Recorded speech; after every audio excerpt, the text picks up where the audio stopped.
Hello everyone and welcome to our second session of Q&As. My name's Nasha. And my name is Brian. And together we're Osmo Tips.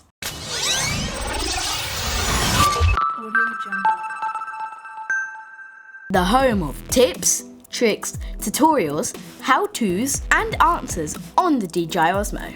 Hey, if you stick around, you might learn a thing or two about photography, videography, the Osmo, or all of the above.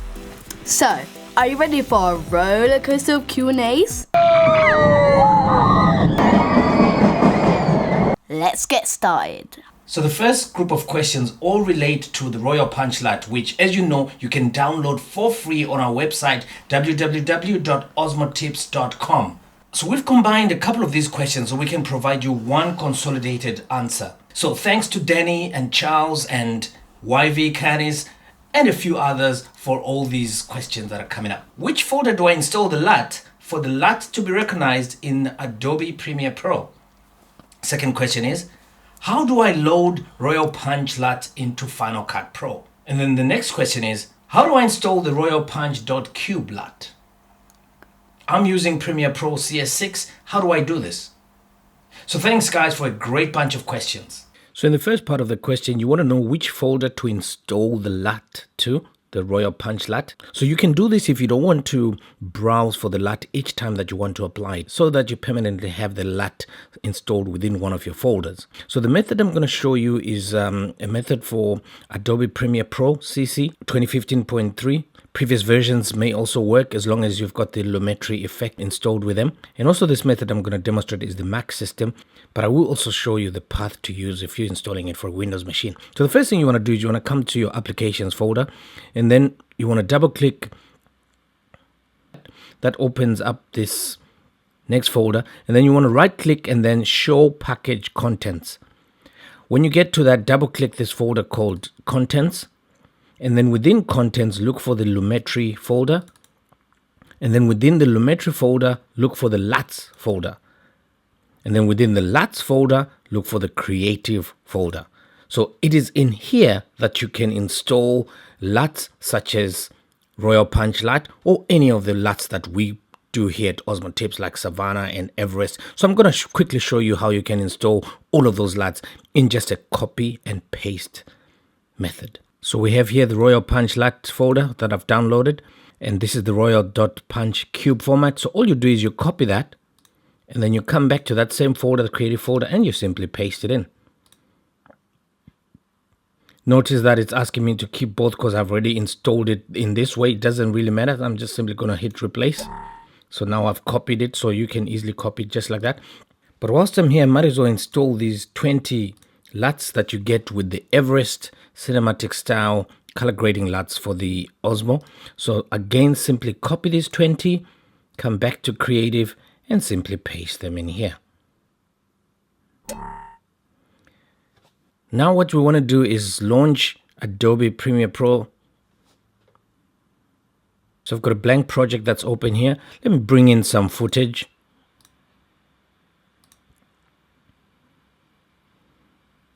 So now we've got some footage in the project folder. I'm simply going to drag it to this new item icon here to create a brand new sequence. Now, again, the same thing, you still need to have the Lumetri effect applied to your footage.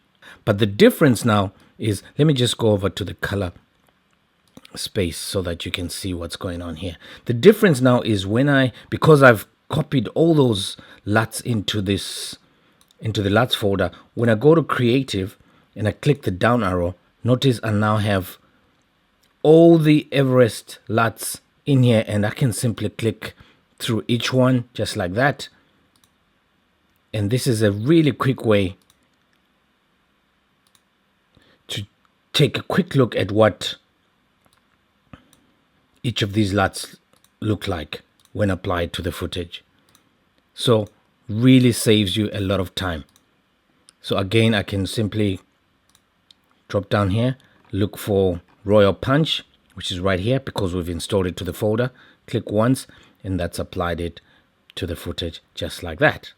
If you're using a Windows machine, You can follow this same method, similar method, except that you have to go to your program files and then look for the folder called Adobe, and then within there look for Adobe Premiere Pro CC 2015, and then look for again a folder called Lumetri, look for a folder called Looks, and then within Cinelooks is where you can install your LUTs or something similar to this kind of path. I haven't used Windows for some time, so I'm not exactly sure where these LUTs are located, but if you follow the example I showed you, typically they're quite similar.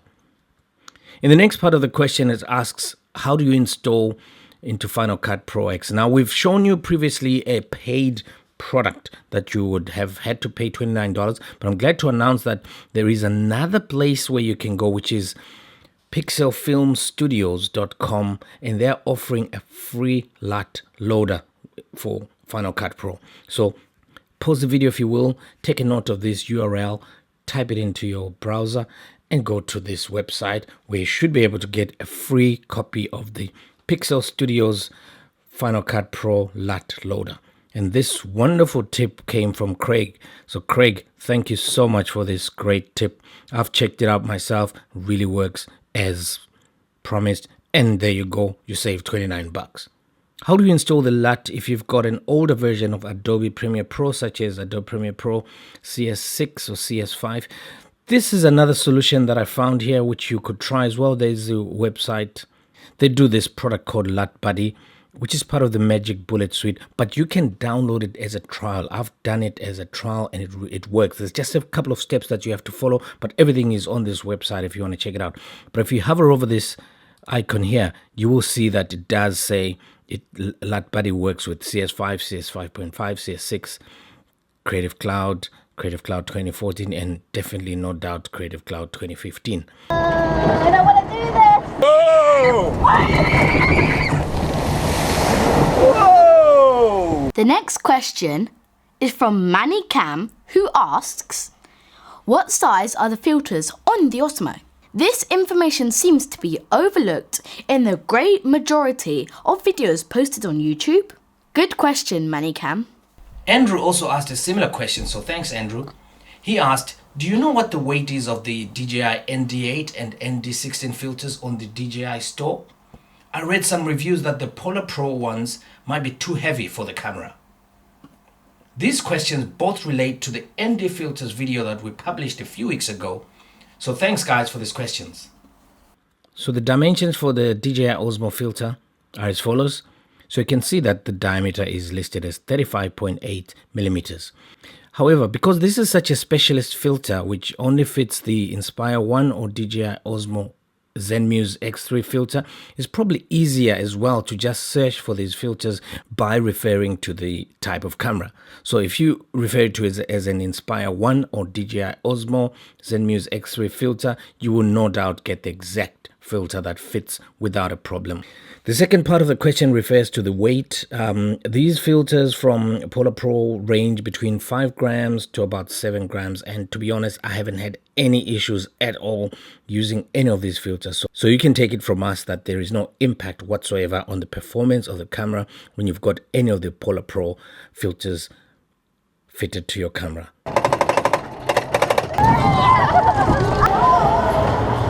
The next question is from Jeff and relates to the Lume Cube video.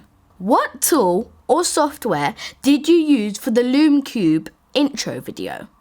So the method that I used started off with me creating some pretty high resolution images, and you can use any camera that you have that can give you very good resolution. So in my case, I was using the Panasonic GH4 to create images with this kind of resolution. I also created a few very short video clips, about 5 to 10 seconds each, which I then prepared as individual clips, such as this one. So I created about 20 of these images and short clips. And then the tool I used is actually from this website called videohive.net. So it's actually an Adobe After Effects project file that you can purchase from this site, videohive.net. I use it often and I find really, really good templates for quite an affordable price. In this case, I already owned the template, so it was just a matter of using it. And the way I used it is as follows. The first thing I had to do is to download the template itself, which is this one over here. Now, once downloaded and unzipped, you get a folder such as this, and then importantly, you get this project file. So when you open this project file, you then see the project file laid out very easily like this. And all you have to do, first of all, you can customize the colors any way you want. So in this example, I'm simply going to keep this text color the way it is. This one, maybe, I think in the example, I actually changed it to the kind of Lume Cube blue. So you can see it changes in real time as you're choosing the kind of colors that you want. So let's go for that one. The lens, there's a bit of a lens effect that applies to all the clips. So you can change as well the color of that lens to, you know, whatever you want really. So I'm simply going to play around with this and maybe choose a greenish kind of lens tint to it. And then all you have to do is you've got two things that you want to change. First of all, you want to change the text. To change the text, all you do is you come into this text folder. Let's start with the very first text actually. So in my example, I think I had this as 1500. And then in the presents, I had this as lumens. And then if we come to the actual 1080p composition and go right to the beginning, you can see already I've got that 1500 lumens, which is exactly how the intro starts. And then you just repeat in all these text compositions here, of which in this particular one, there's 9 of them. To change images, again, is very simple. You come to the images folder here, double click on the first one. And then all you want to do is you want to import your photo.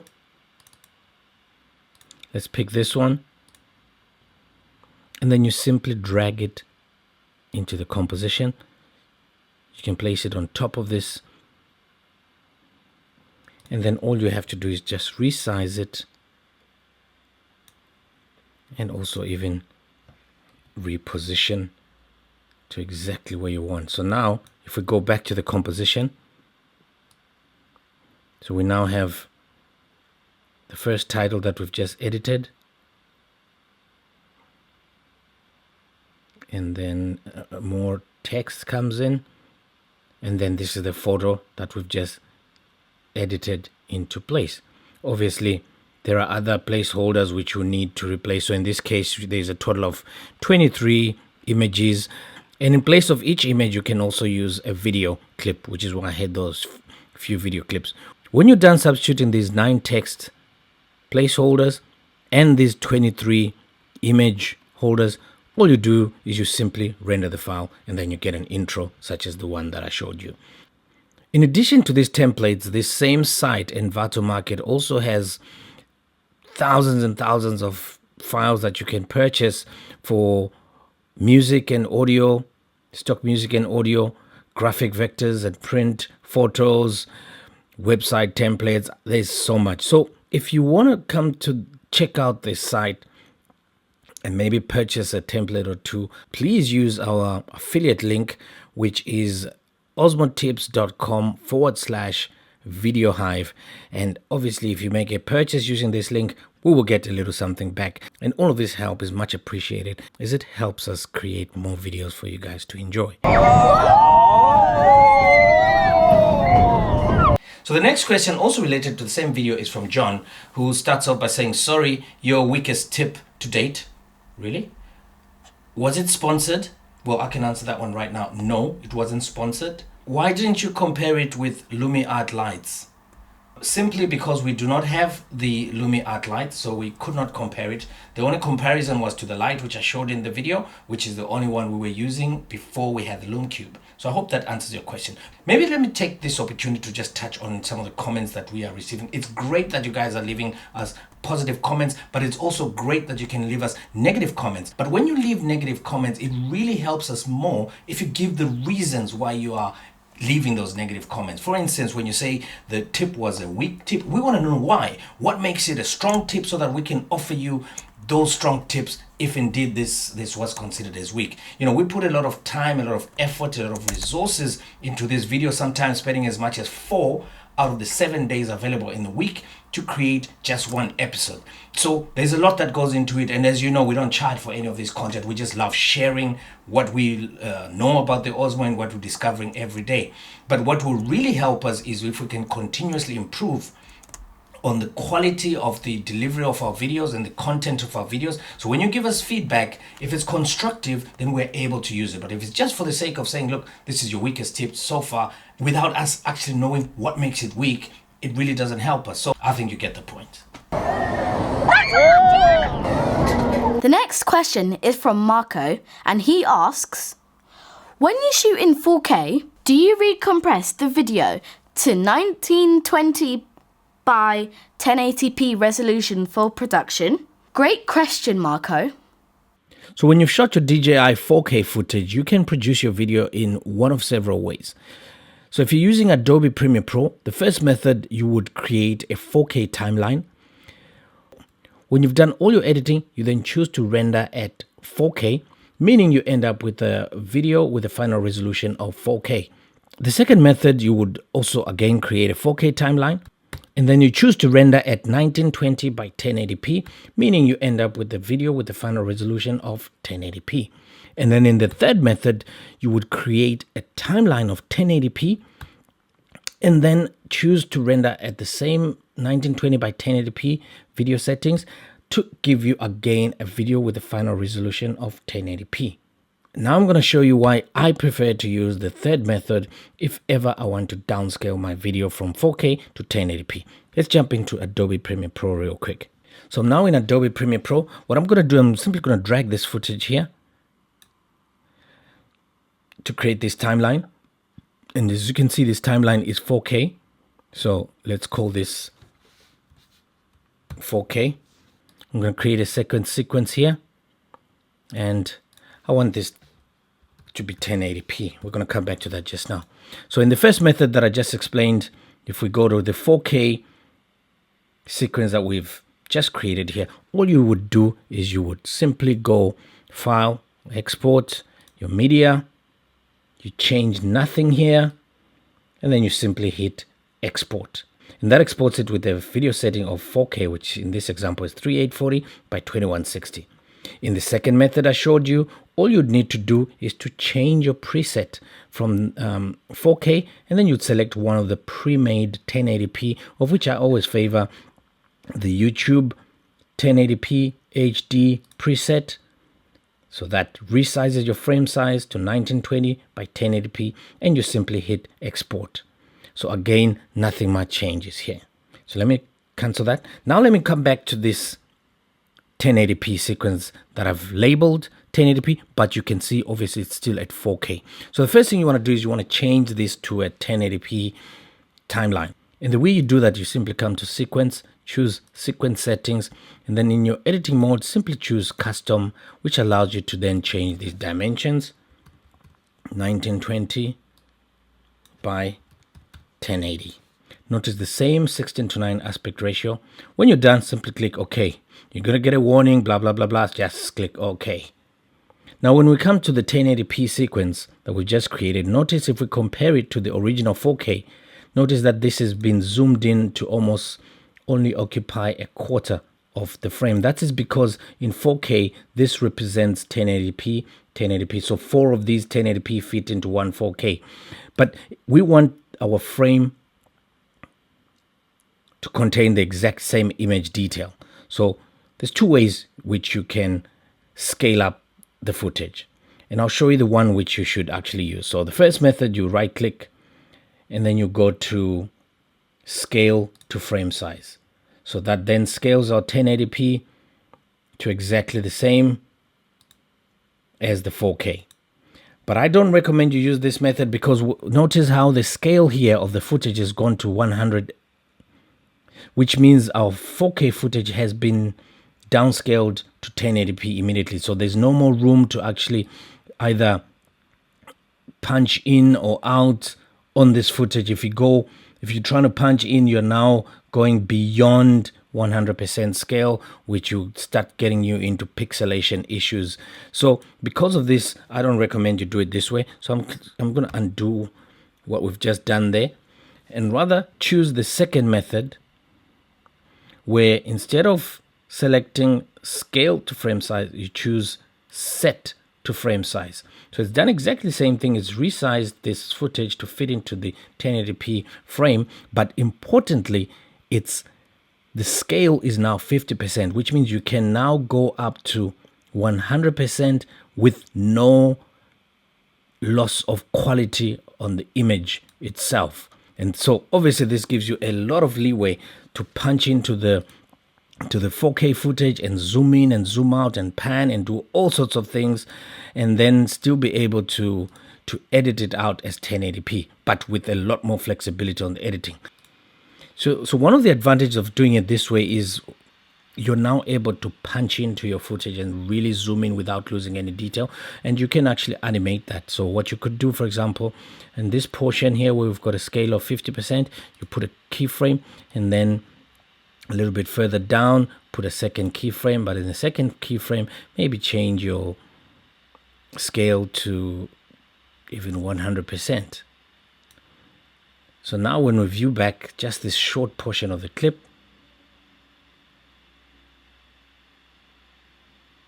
we can see it's actually zooming in without actually deteriorating the quality in any way. So this gives you the ability to punch into several different portions of your 4K footage using the 1080p frame and almost create almost like a multi-camera angle type of edit, even though you're only starting with one 4K. What are you doing on this shit? Boys! I didn't give you permission. Julia, you did, didn't you? What's this fancy contraption? It's a weird little box. A magical box? Is it magic? The next question is from J. Alexatis, hope I say that correctly, who asks, is a motorized panning head still needed to shoot 360-degree panoramas on the Osmo? I plan to use the drone pan to control the Osmo. So thanks for your question. Great question. So the drone pan app will allow you to create a single 360 by 180 degree image, whereas the motorized panning head allows you to achieve a continuous 360 degree rotational axis video or even a time lapse. So that's the main difference. This next question is from Tiago, who asks, how do you record the voice of your girl? Me? Or was it post-recorded? This question refers to the slow motion video intro where I was jumping on the trampoline and introducing the video at the same time. Thanks for the question, Tiago. So what we did in the first part of the video and in several other parts of the same video was we used two cameras for the shoot. So we wanted the Osmo to be free from anything else because we were hooking it up to a pretty long pole and we didn't want to add additional weight of a microphone and so on. So we relied on the dirty audio track of the Osmo, but then we had a GoPro which was also recording at the same time, and to the GoPro camera we had the real microphone that we wanted to use, which is the Sennheiser wireless EW112P G3 wireless mic system. Wireless because it allowed us to hook the microphone onto this model who was jumping up and down on this trampoline, freeing her to do anything that she wanted. As long as the wireless mic is secured safely, really frees you up to do so many things while capturing audio at the same time. We then had to take both sets of footages and sync the audio using Pluralize, and then bring the sequence into Adobe Premiere Pro for editing. So quite a long process, but one which, for this kind of shoot really works well.